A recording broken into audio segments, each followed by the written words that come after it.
Good evening, this is QTV Nata News coming to you from our studios on Kairaba Avenue, and I am Asma Uba. Thank you for joining us. Here's a reminder to Muslims who are about to start the Ramadan. The first day of Ramadan begins when the crescent moon appears at the start of the 9th month of the Islamic calendar. This year's Ramadan began on the night of Sunday, March 10th, with fasting beginning on Monday, 11th of March, being the first day of Ramadan. Now here are the main news headlines. The Gambia is among 8 beneficiary African countries of the K-Rice Belt Initiative launched by the Korean government. The British High Commission in the Gambia held a gala dinner on Thursday to celebrate the 75th Commonwealth Day at Cape Point in Bakau. The National Assembly on Monday considered the Criminal Offences Bill 2020 with amendments during a committee of the whole House. In international news, we hear how Commonwealth Day is commemorated on the second Monday in March across the 56 member countries around the world with a combined population of 2.4 billion. And in sports news, in the African Games in Ghana, the Gambia registered wins in women's beach volleyball and wrestling and secures a draw with Benin in football. Those and other stories coming up. Do stay tuned.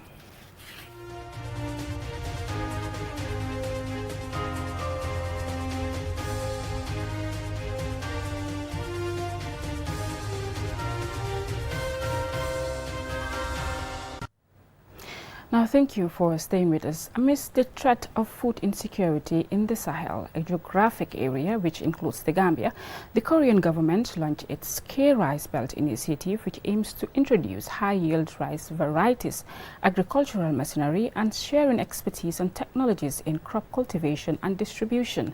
The Gambia is among 8 beneficiary African countries of this project. QTV's Modulamin Choi looks at this innovative project in the Gambia. These are the Jahale Pacha rice fields in the Central River region, where a significant amount of rice produced in the Gambia is cultivated. Working closely with the local farmers are rice experts from the Korea Program for International Cooperation in Agriculture Technology. Their mission is to provide the means to boost food security and self-sufficiency in the Gambia. Dr. Chang Yen Cho is the director of the Copia Center in Senegal. Mainly focusing for rice productions here. Then first we have introduced new variety in high yield variety and good taste variety from Africa rice. Africa rice they located in Saint Louis. Then we are testing here. Then we have some multiplications of our seed. Then around 2 years before, the Korean government will give first 1 ton seed for your government. It is first step in support the collaboration with Gambia and the Korea rice project. The Gambia produces less than 20% of the rice it consumes. This threatens food security in the country, where rice is the staple food for most households. The Korean rice experts have introduced a new rice variety to the Gambia, known as Tongil, which has capacity yield of 7 tons per hectare. The variety is credited with bringing rice self-sufficiency to South Korea in the 1970s in just 6 years. Such a remarkable success is a beacon of hope for African countries, including the Gambia. Dr. Kim Wang-yong is the Director General of the Korea's Rural Development Administration's Technology Bureau. In 2023, we already produced about 180 tons of high qualified rice seed in the 20 hectares. And we will produce more good qualified rice seeds in this year. And Korean government will build 100 hectares of rice seed production complex here in Sapu. Yeah. Building the capacity of farmers by sharing with them modern farming expertise and technologies is a major component of this project. Through a workshop last year, the Korean rice experts trained Gambian farmers in modern methods of rice cultivation and production. Training farmers and providing them with high-yielding seed varieties will contribute immensely towards the country's drive to become rice self-sufficient. The Q Group, an investment partner in the rice project, complements the government's efforts to provide food security in the Gambia. Mahmoud Lamin Choi, QTV News. Now, the British High Commissioner to the Gambia, Harriet King, held a gala dinner on Thursday to celebrate the 75th Commonwealth Day at her residence in Bakau Cape Point under the theme Health, Well-being and Sports. Common Health is Commonwealth. Lena Ebere Igwenyiba reports. The gala recognizes and celebrates the remarkable contributions of health professionals, sports personalities, and community activists in promoting health and well-being. It provided a platform to connect these individuals to policymakers and donors to further support their initiatives. The event featured a TED Talk format and a panel discussion on health and well-being, showcasing the outstanding efforts being made across various sectors to improve health services in the Gambia. Here is Harriet King, the British High Commissioner to the Gambia. The Commonwealth has been a testament to the enduring spirit of collaboration and unity. Today, as we face unprecedented global challenges, our collective commitment to the health and well-being of our people is increasingly vital. It has been demonstrated time and time again that when we unite, we can conquer any obstacle, withstand any storm, and deliver on any opportunity. I firmly believe that the 2.5 billion people that make up our global family of 56 Commonwealth countries are closer than ever to one another today. More vibrant, more interconnected, and more driven by a common purpose. Dr. Ahmadul Lamin Samata, the Minister of Health, participated in the panel discussion, highlighting the significant progress the country has made in the health sector. When His Excellency came into office, we got the instruction to increase access. People need to have the health facilities accessible to them within short distances. This way, we have started the construction of new health facilities and then renovating, upgrading, and expanding the old ones. As I speak to you, we are building 7 new health facilities, and all 7, inshallah, will be inaugurated this year. That's a big plus. Our main hospital has been renovated and the polyclinic has been renovated. Dr. Chris Murray, co-director of Planetary Health Department at MRC Gambia, delivered a TED Talk focusing on climate change and planetary health. So climate change is reshaping not just our own exposure to climate and weather-related risks and the many costs that go with that, but also all the interactions that we have with and our deep reliance upon biodiversity, ecosystems, and the biosphere.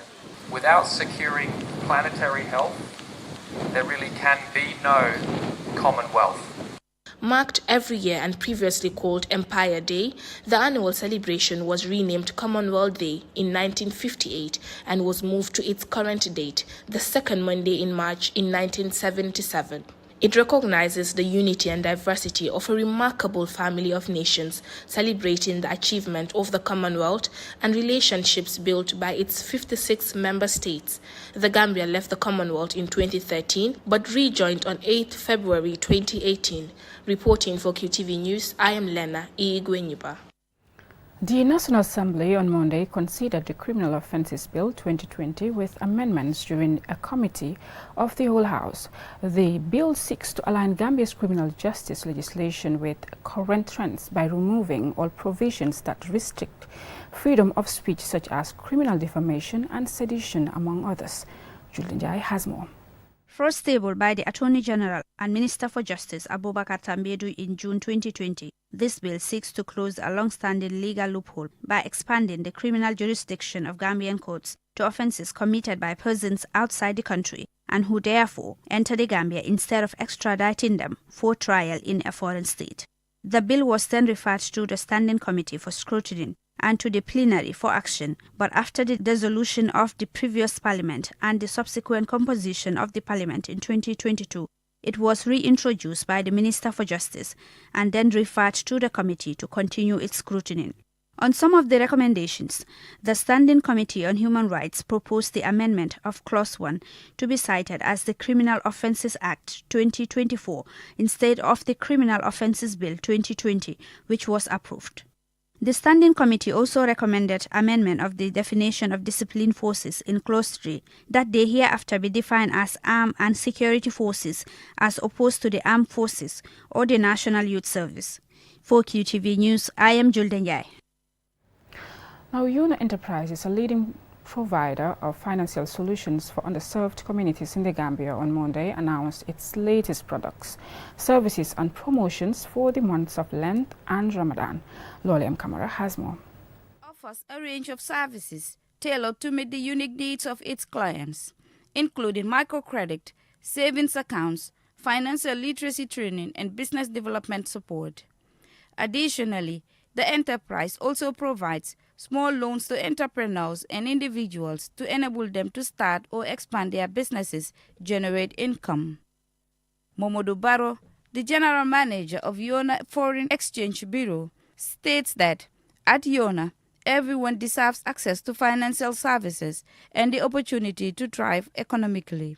He added that Yona's goal is to empower individuals, particularly women and marginalized communities, by providing them with the tools and resources to achieve financial stability and independence.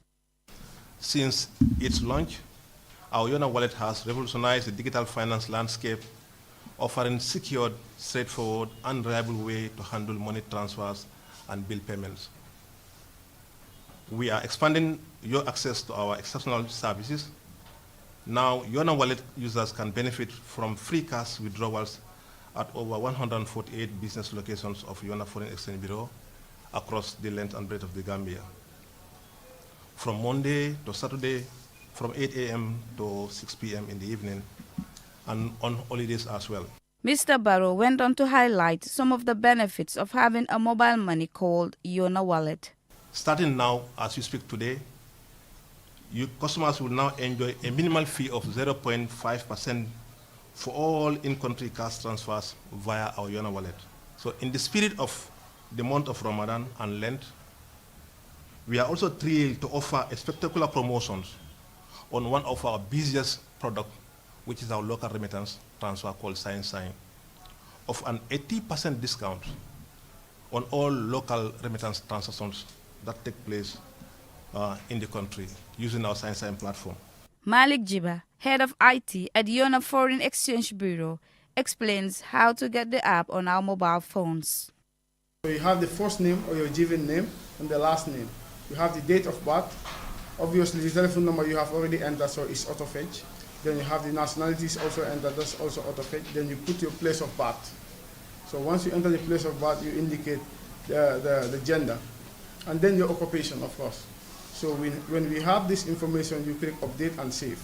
So now the personal information has been entered and is completed. So the next is your address that you need to fill in. So you click address. Again, you have to click on more, and then you go to address. Then these are the two most important parts of the address that we need is your city or region, which is going to be fetched from a drop-down list, and then the street address. You enter it there manually. So once that is done, of course, you update and save. Other speakers include Yankuba Mambure, Managing Director of Yona Islamic Microfinance, Susit Chando Bodola, Manager Procurement and Marketing at Yona, Lamin Sisao, Deputy Managing Director, Yona Islamic Microfinance. During this Ramadan promotion, customers can look forward to discounts on a variety of products, including rice, oil, sunflower, sugar, amongst other food commodities. For QTV News, Lolly M. Kamara. That story by Lolly M. Kamara will take us to a commercial break, but when we return, we have more stories for you. Don't go away. The future is now with QCell's 5G network. Experience speeds like never before with our new 5G Rocket Fixed Internet plan. Get speeds from 10 Mbps to 100 Mbps. Your 5G-enabled devices. Walk into QCell headquarters to get one of our 5G routers and experience the true feeling of 5G. Only with QCell. QCell brings you the future. Tech innovation. Incredible speed. The future is now. For more information, call our customer care on 111. QCell, Sunyabus. We innovate, others follow. Terms and conditions apply.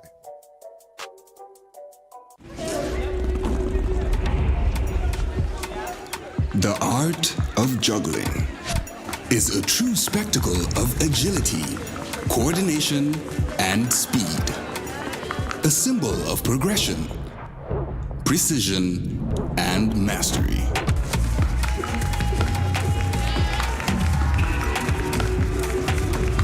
"5G speed is like having the juggler in your pocket. With lightning-fast download and upload speeds, you'll easily be able to juggle even the busiest workdays. Whether you're a busy entrepreneur, a creative, or just someone who wants to stay connected. Juggle your tasks with ease with QCell 5G speed. The future is here. It's fast, reliable, and efficient. First brought to you by QCell. We innovate, others follow.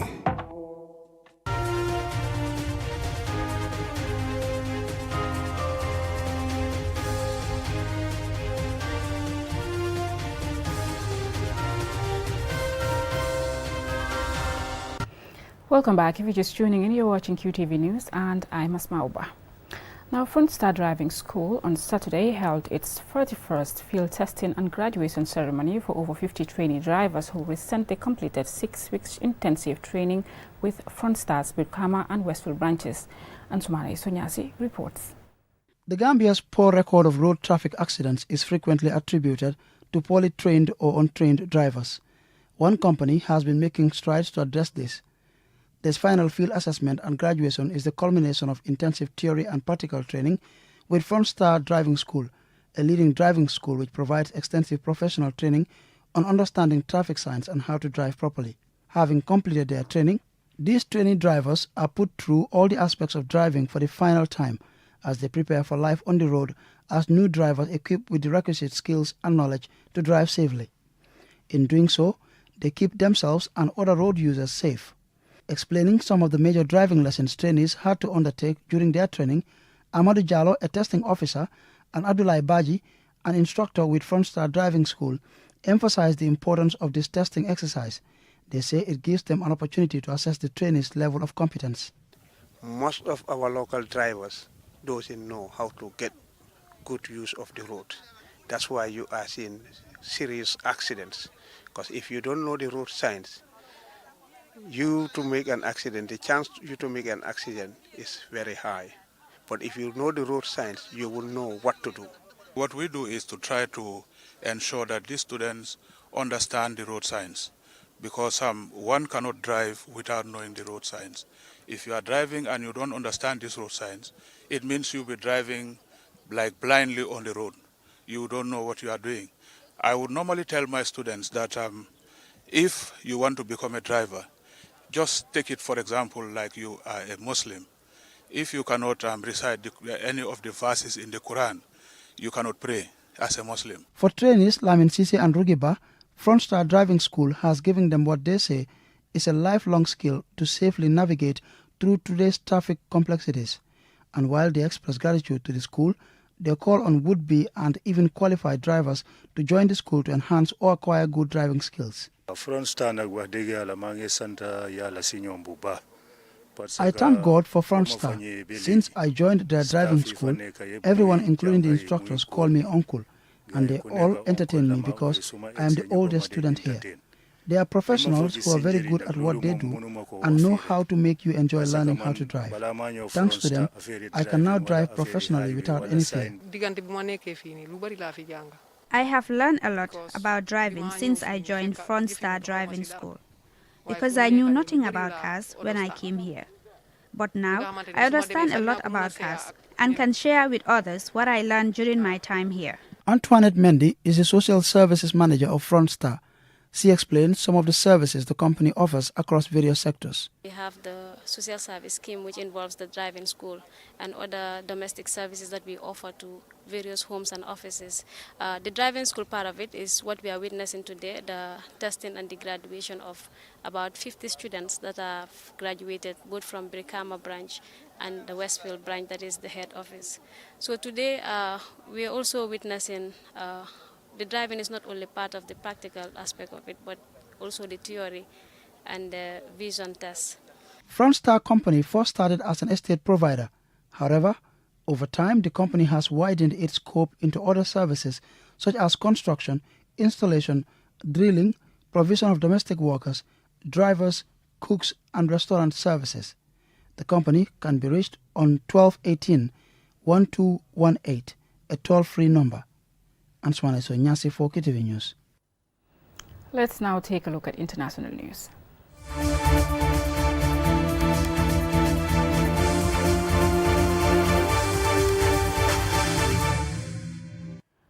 Commonwealth Day is annually commemorated on the second Monday in March across the 56 member countries in Africa, Asia, the Americas, Europe and the Pacific, with a combined population of 2.4 billion. As Jane Bosonko reports, the theme for this year's commemoration is One Resilient Common Future, Transforming Our Commonwealth. The majority of the members of the Commonwealth were territories which had historically come under British rule at various times by settlement, conquest or cession. Commonwealth Day was initially conceived in the 1890s as Empire Day, marked on Queen Victoria's birthday, 24th May. In 1958, Empire Day was renamed Commonwealth Day, and the current date of the second Monday in March was set in 1977. This year's theme, One Resilient Common Future, Transforming Our Commonwealth, highlights how the 56 member countries must harness their strengths by building resilience, unlocking potential, leveraging the Commonwealth advantage, and fostering a connected digital Commonwealth. This transformation is vital to ensure a resilient common future where no one is left behind. The head of the Commonwealth, the UK's King Charles III, in his Commonwealth Day message says, and I quote, "Wherever we live, we are united by the many challenges we face, whether it be climate change, the loss of nature, or social and economic challenges that the new technologies are bringing. Our diversity means that these challenges affect us all differently and that we experience their impacts in different ways.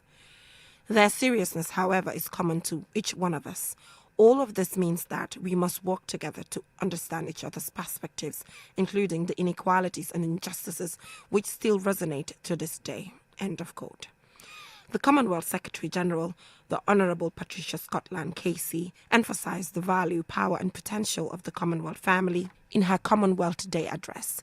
She says, and I quote, "Together, we have built a Commonwealth which is fit for the times we live in.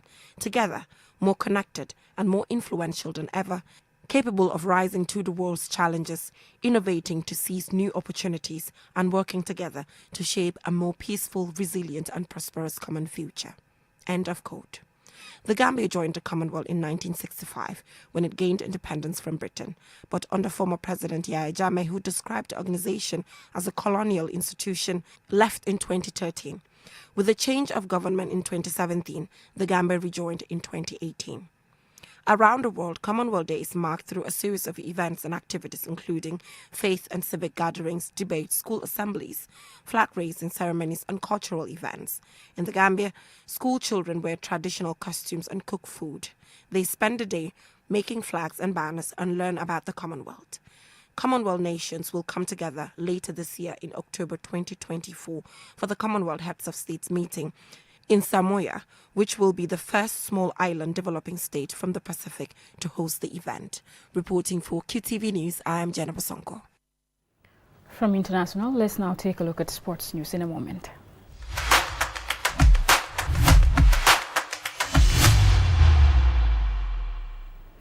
In the African Games in Ghana, the Gambia secured wins in women's beach volleyball and wrestling and drew with Benin in football. Our sports reporter Momodi Kajaga takes a look. The Gambia under-20 team drew 0-0 with Benin in their opener at the 13th African Games in Ghana on Friday. The Gambian team dominated ball possession as well as created more scoring opportunities. Ismail Amane's goal was disallowed for offside. Bakary Toure should have also been on the score sheet. He describes missing a fantastic opportunity. Yeah, I am, I'm very happy because this is my first official match representing for my country. So it was a pleasure to be here, and it's a with great pride to represent my country. And I'm very happy, to have a good game. The only disappointment part is, I could easily score, but I missed. Mamadou Jatta, a Banjul United midfielder, was excited to make his debut in national colours. I feel so excited. This was my first game for the nation. So I try to push all I have to give this respectful performance. Coach Abdoulaye Bojang was pleased with his team's performance against Benin as he prepares them for their second group encounter against host Ghana on Tuesday. It's a very good game. As I always say, when it comes to youth football, development is very important. We make sure that the players are very well developed in terms of the tactical approach of the game. If we play collectively as a team, if we understand the tactic, then we'll be able to win our game. And that is what they demonstrated during the course of the game. The Gambia is competing in 8 sporting disciplines, including football, volleyball, indoor and beach volleyball, athletics, swimming, wrestling and judo. There were wins in women's beach volleyball against Burkina Faso and in wrestling against the same country, though we are only in the early stages. Mamadou Gajaga, QTV News. Well, I'm afraid that's all we have for you, but before we go, a recap of our main news headlines. The Gambia is among 8 beneficiary African countries of the K-Rice Belt initiative launched by the Korean government. The British High Commission in the Gambia held a gala dinner on Thursday to celebrate the 75th Commonwealth Day at Cape Point in Bakau. The National Assembly on Monday considered the Criminal Offences Bill 2020 with amendments during a committee of the whole House. In international news, we hear how Commonwealth Day is commemorated on the second Monday in March across the 56 member countries around the world with a combined population of 2.4 billion. And in sports news, in the African Games in Ghana, the Gambia secured wins in women's beach volleyball and wrestling and drew with Benin in football. A reminder to Muslims about the start of Ramadan. The first day of Ramadan begins when the crescent moon appears at the start of the 9th month of the Islamic calendar. This year, Ramadan began on the night of Sunday, March 10th, with fasting beginning on Monday, 11th of March, being the first day of Ramadan. That's all we have for you in this news bulletin. Join us tomorrow for more news. Thanks for watching and have a great evening.